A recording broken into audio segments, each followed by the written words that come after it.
Hey friends, welcome back. I know it's been a little bit since our last video, and unfortunately, real life stuff has come up with my health and stuff like that. But we're back.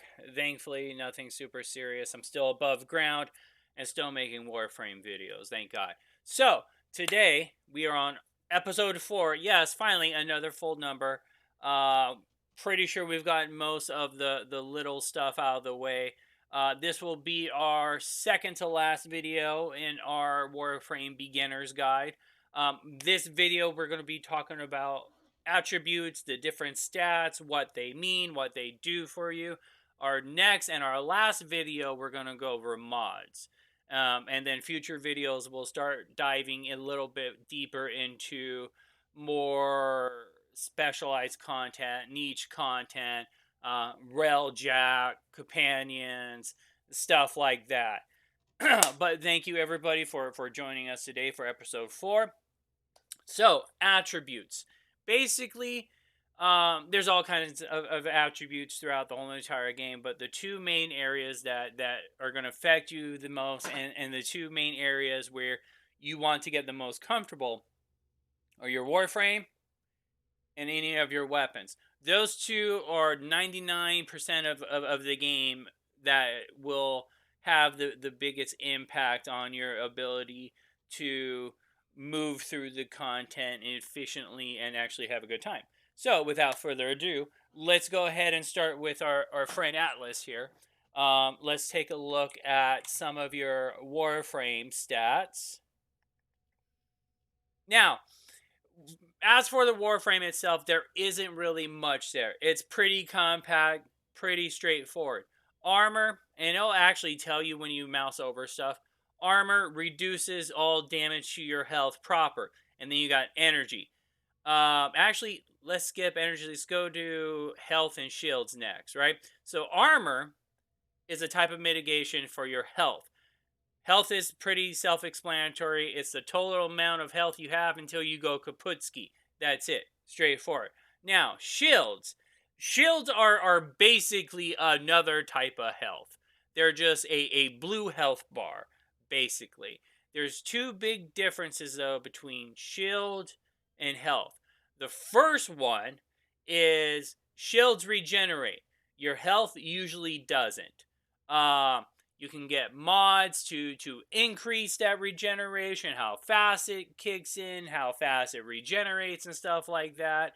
Um, the second biggest thing when it comes to differences between your health and your shield is that your shield is your shield. That's it. There's no way to mitigate and take less damage to your shields. Whereas with your health, if you stack armor, your armor will actually mitigate how much of that damage you take that directly affects your health.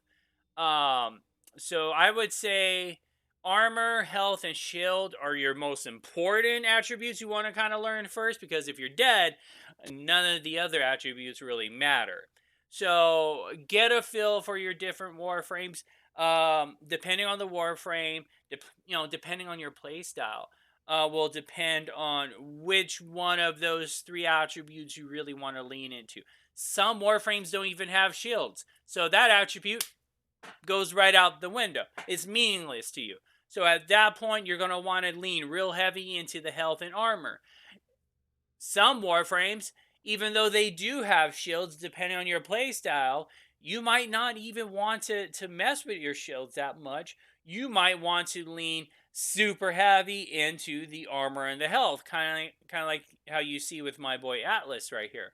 I've got, I think, basically just the basic shield, and everything else is into health and armor.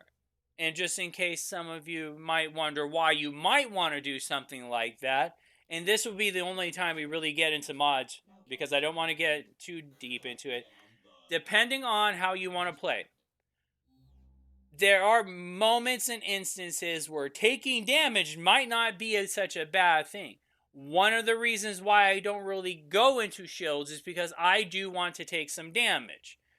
Reason why is because I got this guy right here, Hunter Adrenaline, where it converts 37.5, so almost 40% of all the damage I take directly into energy. So basically my Atlas is always topped off when it comes to energy, which is great, because even with 450 energy, my rumblers cost like almost 90. So it's a nice way to always have, plenty of energy to use whenever I want to use. That could be one reason why you might want to lean more into health and armor and not so much shielding. So those are the first main three. Like I said, get used to those first. Get really comfortable with those, because if you're dying all the time or almost dying all the time, nothing else matters. So, armor we kind of touched on already. It's mitigation for your health. Now, the next big one is going to be energy. Energy is what you use to actually cast your abilities. That's going to be like your mana pool, basically. The more energy you have, the more you can cast your abilities. Maybe you don't really care about your abilities. Maybe the type of warframe you're on isn't as codependent on skills and abilities as other warframes. Then for you, depending on your warframe and your playstyle, energy might not be an issue. So you may not care about your energy at all. For me, like I said, with my playstyle, I like having that energy around. I like knowing that I have enough energy to use whatever ability I want whenever I want. So for me, stacking that energy is pretty important. Again, it's just one of those things, depending on how you want to play. Maybe you're mostly gunplay and you don't really use your abilities all that often. You probably won't need that much energy as somebody else might. There's energy in a nutshell. Pretty straightforward. Um, Sprint speed, how fast you move. Pretty pretty straightforward. Like I said, a lot of this stuff is straightforward. There's a couple areas though where, especially our newer players, which is what these guides are for, and hell, even some of our older players might have misunderstood or may not even know exists. Duration, again, pretty straightforward. Depending on the ability, duration can be a pretty big thing. My rumblers, duration is a big thing because it can easily add, anywhere. Because if I remember correctly, let's take a quick look real fast. Is it streamline? Okay, I don't have anything on here. Where is it?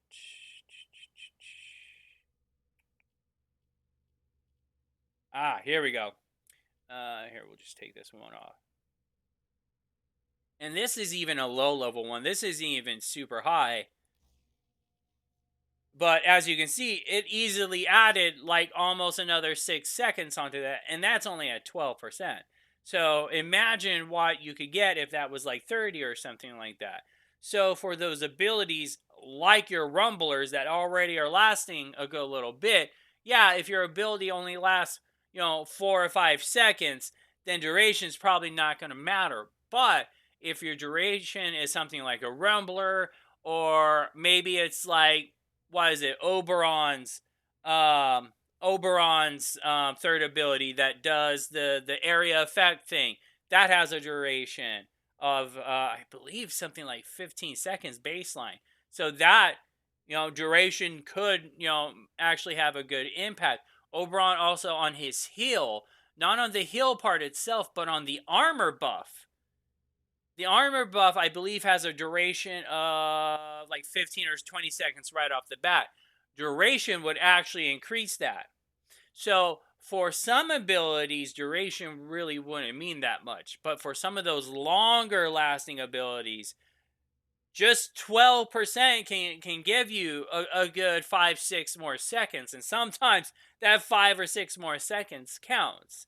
So that's duration for you. Efficiency, straightforward. The more efficiency you have, the less your abilities are going to cost. Range, pretty straightforward. More range you have, the longer you're going to be able to reach with some of your abilities. Pretty straightforward. Strength, pretty straightforward. Um, Modifies your ability so they hit longer, they hit harder, they heal for more, stuff like that. And that's your Warframe abilities right then and there. Like I say, your Warframe's pretty cut and dry. There's really not much there. Now, when you get to your weapons, though, that's when things start to get really, really interesting. So, there's a couple things you really want to look at depending on your play style. Depending on what you're actually looking for, one of the big things you might want to look at first. Let me find. We probably want. Actually, I know what we want. We want a sniper rifle.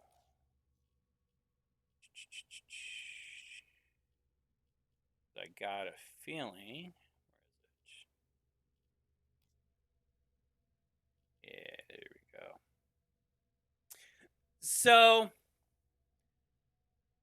one of the big things right off the bat you're probably going to want to look at is accuracy. Now, the reason why you kind of want to check out your accuracy is depending on your playstyles, depending on, again, how deep into that gunplay you want to get into. If you're really, really, really on about that gunplay, accuracy might mean a little bit more for you than somebody that's mostly going to be leaning into your abilities. Kind of like what it says here. Basically, what accuracy does is how far the actual projectile is going to deviate from the middle of that reticle. So if you've got a little dot reticle and your accuracy is really, really low, it's not going to be right on that dot. It might be somewhere over here. Whereas, for like a shotgun or something like that. Whereas if you're on a sniper rifle, then yeah, your projectile is gonna go mostly right where that reticle is. The higher your accuracy is, the more accurate right on where that reticle is going to be. That's where your projectile is going to be. So accuracy, depending on your playstyle, could be super, super important. Couple more things you kind of want to look at, and let's pull out my favorite weapon in the whole entire world, my comb here. The other couple things that are going to be really important, I would have to say, would be, of course, your critical chance and critical multiplier. We'll talk about that first. And let's see, do I have one?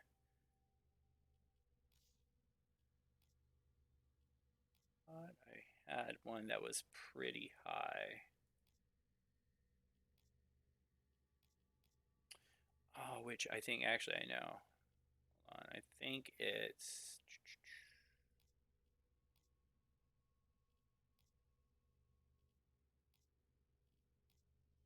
There we go. This is pretty decently high.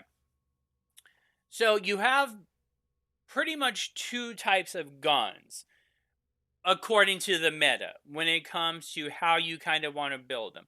You have crit guns and then you have status guns. We'll start with the crit guns first.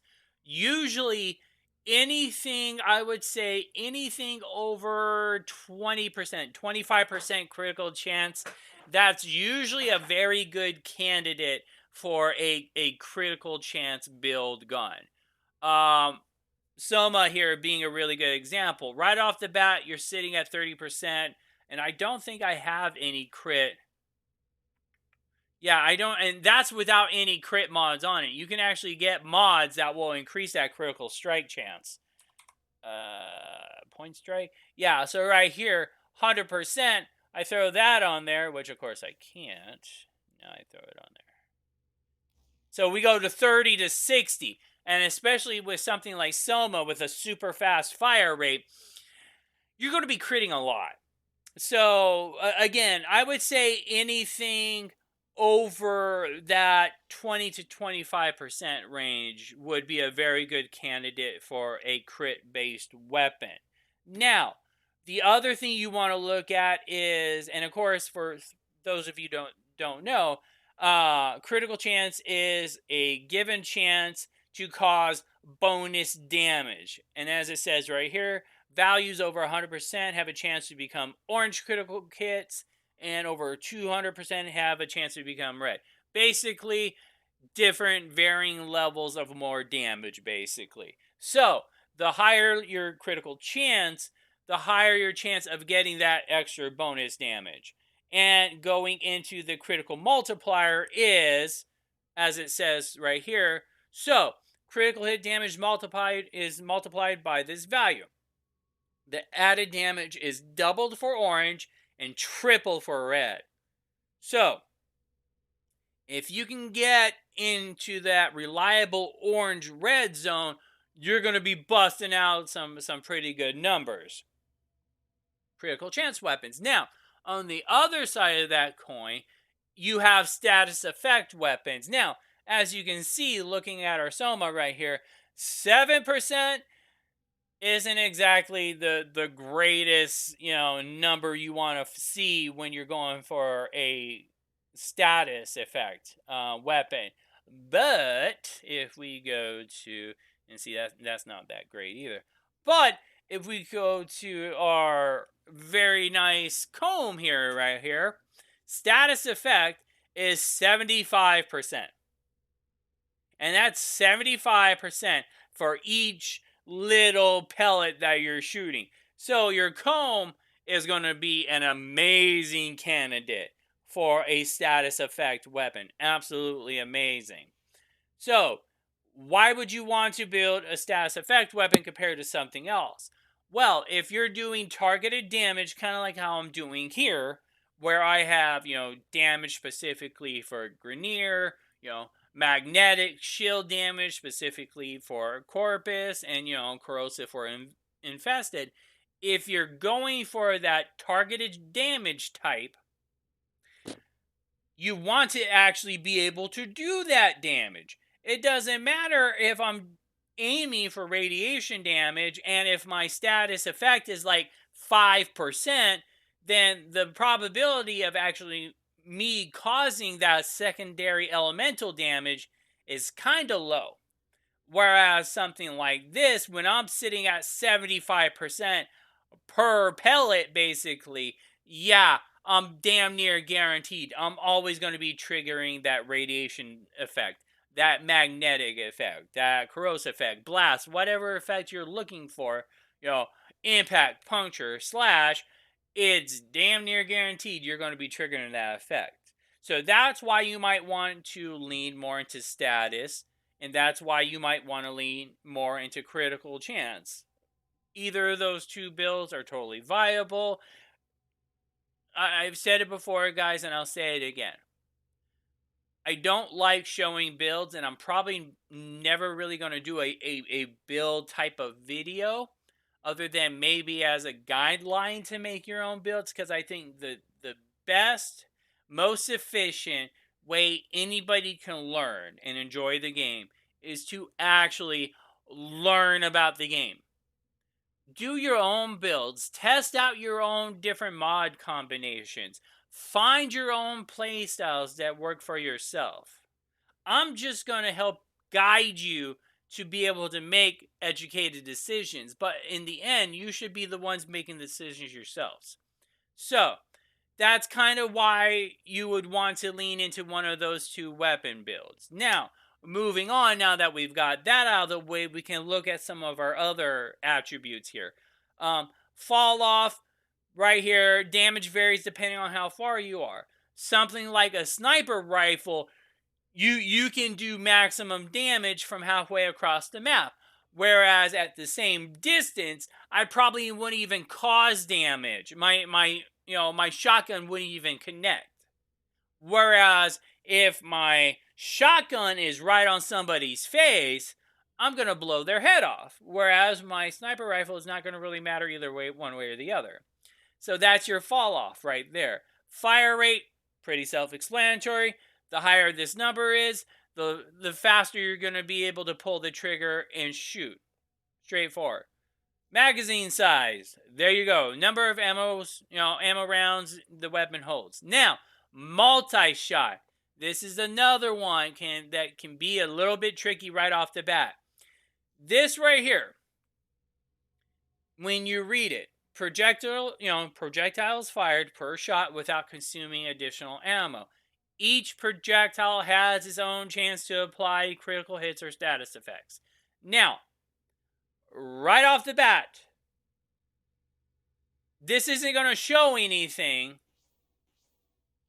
unless you have some actual multi-shot. Now, the more multi-shot you have, if you're going to use multi-shot, I would definitely suggest leaning into it hard, because multi-shot is actually pretty freaking powerful. Why? Why is a multi-shot powerful? A, you basically get free ammo. It's free shots that do not consume your ammo. So right off the bat, that's pretty damn powerful. Especially for some of these weapons that may not have quite as big total magazine sizes. Maybe, you know, maybe they shoot slow. Maybe they have, lower fire rates. Anything that gets you more bang for your buck is pretty powerful. But that second part, that second sentence, that is the key to how powerful multi-shot is. Each projectile has its own chance to apply critical hits or status effects. So right off the bat, using our Soma as an example, with just the one critical chance mod we put on it, we were already at 60%. Now, what happens when instead of firing one shot, we're firing two shots at a time? Well, at that point, 60% times 2, you're almost guaranteed to get a crit. Not quite, but you're damn near guaranteed to get a crit between one of those two shots. Same thing with our shotgun here. When we're already sitting at 75% status effect, well, between those two shots, it's almost guaranteed, not quite, but pretty damn close, that one of those two shots is going to be a status effect. That's what makes multi-shot super, super powerful. Again, depending on your build, depending on your play style, it may not be the absolute greatest thing ever, but if you're leaning into your guns at all, you can't really beat two shots for the price of one. Like I said, especially if you're leaning into either critical weapon build or status weapon build, hey, it's free shots, basically free damage every time you pull that trigger. So multi-shot is really, really awesome in my book. Noise, pretty self-explanatory. If you're doing a spy mission, this is pretty much going to wake up the whole damn base. Whereas some of your throwing weapons, your melee weapons, and stuff like that won't. So depending on your playstyle, depending on the type of mission you're doing, is depending on how important noise might be for you. Punch through. Again, some of this stuff is super, super straightforward. Determines how far projectiles can punch through enemies and objects. Each pierced target subtracts the value of the remaining punch through. So yes, you can actually shoot multiple enemies with the same bullet. There you go. Some weapons are going to have higher punch through than others. I believe the bolter is a really good one when it comes to... No, it wasn't the bolter. Which one was it?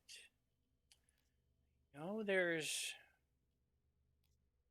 one or two. I thought I had one. And of course, now I can't remember for the life of me. So yeah, like our calm right here, we can easily punch through at least one target and hit another one, basically doing more damage. So again, it's free damage. Reload, self-explanatory, how long it takes to reload. Some of these weapons, looking at our friend Gorgon here, 4.2 seconds to reload this bitch. 4.2 seconds. That's actually quite a bit. I was actually running this when I actually got this upgraded the first time. I was running fast hands to actually get that reload speed down some. Yeah, because 4.2 seconds is a pretty decent amount of time. So, reload speed can be something you might want to take into consideration when you're picking your weapons and you're picking your playstyle. Status we already went over. Trigger, how it shoots. Is it an auto fire weapon where you push down the trigger and you hold it and you automatically shoot out bullets, or is it going to be a burst type weapon where you have to constantly click? Which, yeah, I think this has both, which is another one. This is auto. See, this is auto and semi. Thought I had a burst somewhere. So, yeah, this is one of the bursts. So, with this right here,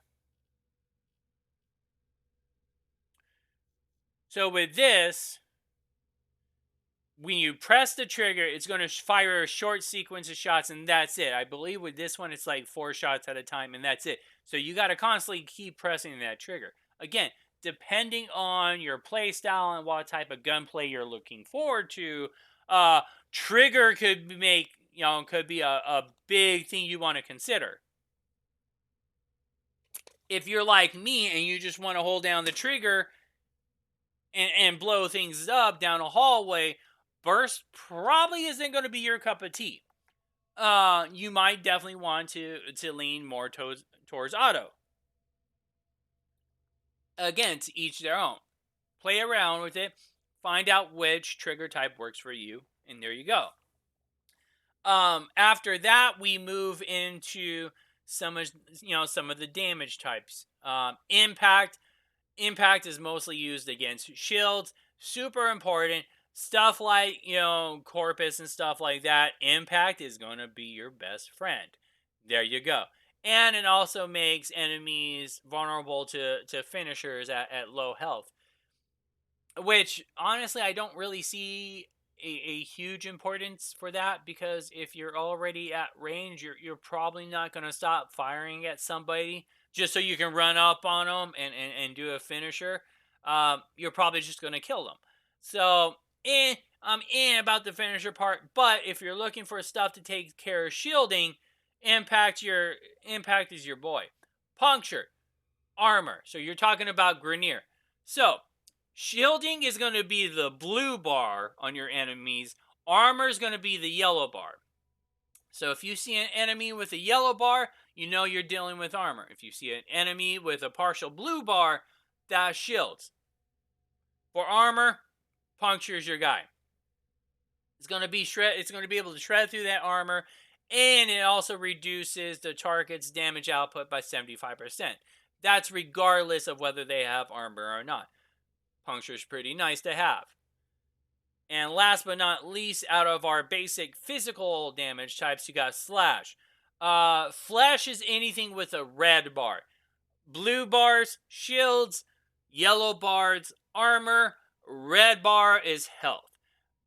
Health, you're 99% of the time going to see mostly on Infested. I believe there's a couple Corpus that will have a mixture of blue and red health bars. There you go. Really good against flesh. Causes them to bleed for extra damage over a short duration. There you go.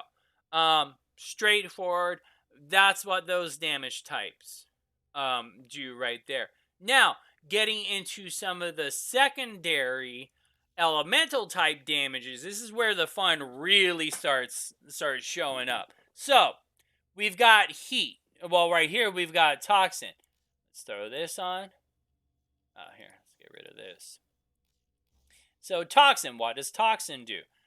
Toxin is, most effective against organic corpus enemies. Basically, again, anything with a red health bar.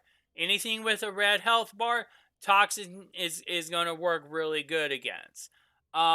Corpus, infested, some Grenier, but mostly corpus and infested. Toxic is definitely going to be, a big one for you. Stormbringer, this is going to be your electricity. This is robotics. So any of like the drone-like machine type, again, corpus enemies mostly, this is going to be really effective against. And it also does like a chain lightning effect too for extra damage and a stun. So again, if you're leaning towards that heavy status build and you're able to constantly do that AoE damage and that stun, that's actually really nice to have in your corner.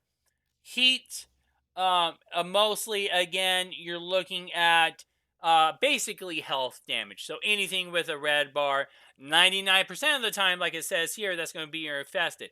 But heat actually would be pretty decent against Corpus too once you went through their shielding. Um, does some extra damage and reduces their armor for a short period of time. After that, the next one we're going to have is Cold, which I should have one. Here we go. Cold damage, effective against shields, can slow enemies by up to 70%, which is awesome because basically it slows them with everything. They can't move, they can't attack as fast. Slow is pretty cool. So again, you see that blue bar for shields, mostly your corpus. Cold is going to be really good for you.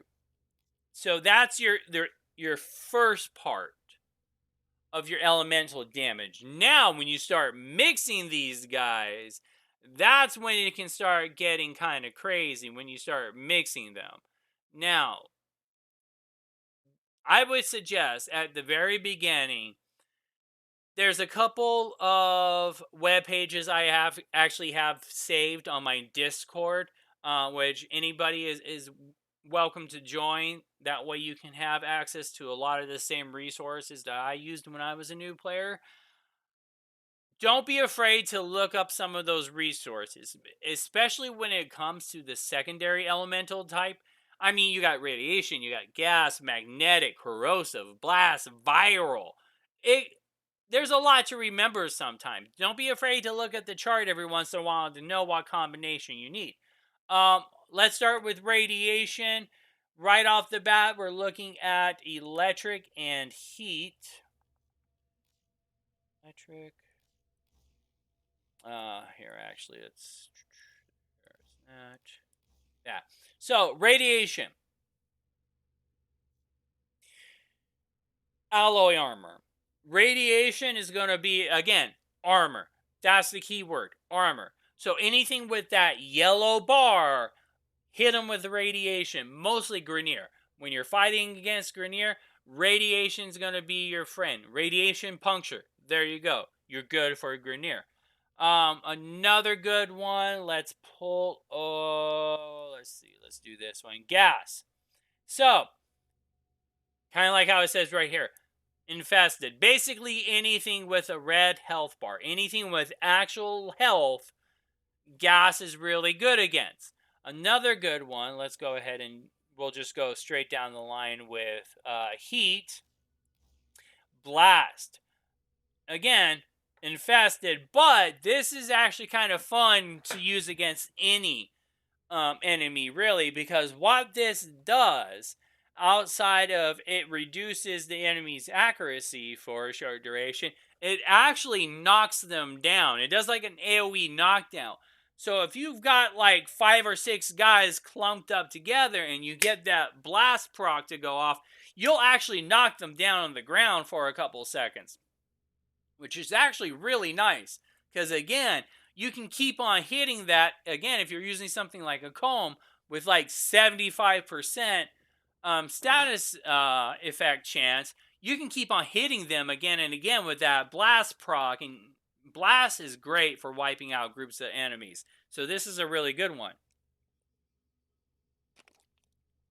And I think that's everything for heat. Yes. So we'll just move down. We'll start with our cryo next. Now, with cold, we've already done blast. So let's go ahead and look at electric. So, cold electric gives you magnetic, shields, corpus, blue bars. If you see a blue bar, you're looking at shields. That's what you want to use. a lot of your bosses are going to have shield bars. So magnetic on one of your weapons, so chew through that shield is super super helpful. I would definitely suggest if you know for a fact you're doing assassination, you're getting ready to fight a boss, have at least one weapon with magnetic. That way, if they do have a shield bar, you can chew through that puppy. Once you're through that blue bar, switch over to something else.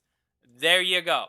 Magnetic shields, and it also reduces their regeneration and increases shield damage. There you go. Pretty straightforward.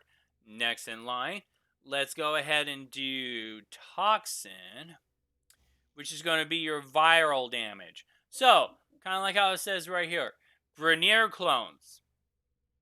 Just Grenier clones. If you know for a fact you're getting ready to do a Grenier mission, viral is really, really good. I believe it's also health damage, so viral would work really good on any red bar.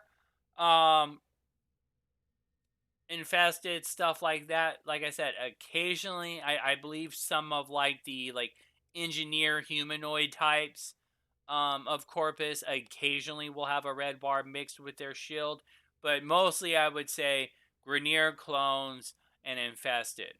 Viral would be really good for. Next, I believe that's everything for cold. Let's go ahead and let's take a look. I think the only one we really have left, because we did radiation, we did gas. Toxin is I think the last one. Toxin and this. So you got corrosive. Um, Corrosive is really good for any type of ferrite armor, which I believe is mostly infested types have that type of armor. So infested would be a good enemy type you would want to use corrosive against. Between the two, I would probably say gas. I would probably into gas more because most infesteds are red bar creatures, which means it's mostly health damage you're looking for. And gas is super, super good for that. But that's what corrosive does. And there you go. So there's all your secondary types. And again, that's why having that status type weapon build is super, super important.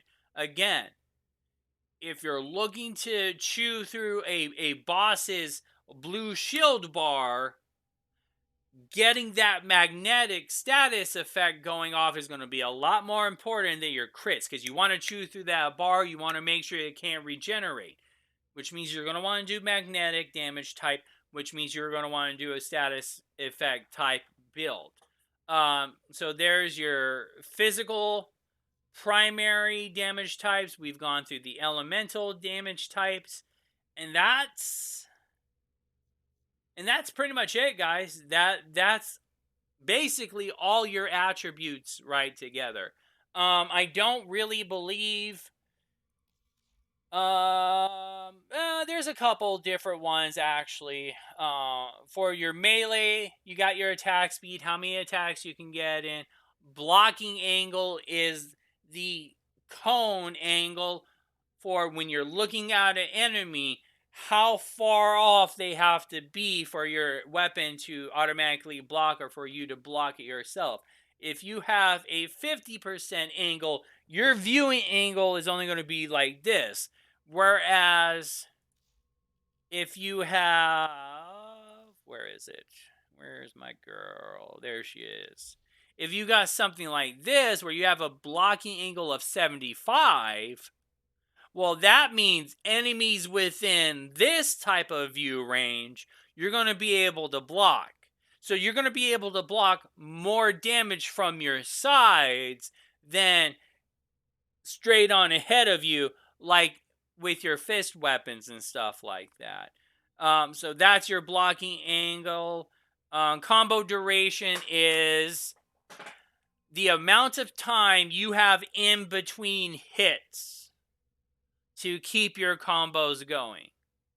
Combo duration can affect how much damage you do, depending on what type of mobs you get. And mods you use and stuff like that too. That's why combo duration can be kind of important. If you have a very short combo duration, that timer is going to reset faster and not going to give you quite as much time to get between mobs. Whereas if you have a longer combo duration, it's easier to keep that combo timer, ticker going up because you have more time in between mobs to get to the next mob and keep that combo ticker going up. That's combo duration basically. Like I said, depending on, the type of mods you're using, combo duration is actually pretty important. Critical chance we already went through. Critical chance is the same for melee and any other weapons. Same exact thing. Follow through. Follow through is basically kind of like puncture, the punch through. Is the amount of damage that a single strike each time you hit an additional enemy is hit after the first. So basically, if you got an enemy here and one enemy behind it, you can actually do more damage to both than just one. Range is how far you can reach. Slam attack is the damage that you do when you look directly at the ground and you hit your melee and do the slam attack. That's slam attack damage. Slam radial damage. The AoE effect of how far that damage is able to travel. That's the radius and that's the damage for the radius. Slide attack. When you slide and you do your spin attack, there you go. That's the damage for that. Status is the same. How likely it is to cause those status effects. Damage types are the same. Heavy attack. Now, you can actually charge up holding whatever button it is depending for your platform and do a more powered up attack. This is where those damage ratios are found right here. Wind up is how long it takes to charge up that attack. Depending on the weapon, depending on your mods, you can bring that wind up time down really low, so it doesn't take long to wind up for a heavy attack at all. That's basically your melee stats. And that's pretty much it for the big ones. I don't really think companions really have. No, they basically have the same stats for the most part as your Warframe does and some of your weapons do. So there's really not much to talk about there. And I don't think there's a difference between Sentinels. Yeah, there really isn't. It's basically the same stats. Um, and there you go, guys and gals. That's your stats right there. And oh my god, I just realized that this video went to 43 minutes, but that's basically it. I guess I could have chopped it up into, like 3 smaller ones, but that would be, I don't know. So we'll leave it at 43 minutes then. That's attribute, guys and gals. That's every attribute you honestly need to know about everything when it comes to understanding how to do damage, how to survive damage. Because again, if you're dying all the time, you're probably not going to be doing that much damage. So definitely understand the survivability part first. What types of damage you can do, so on and so forth.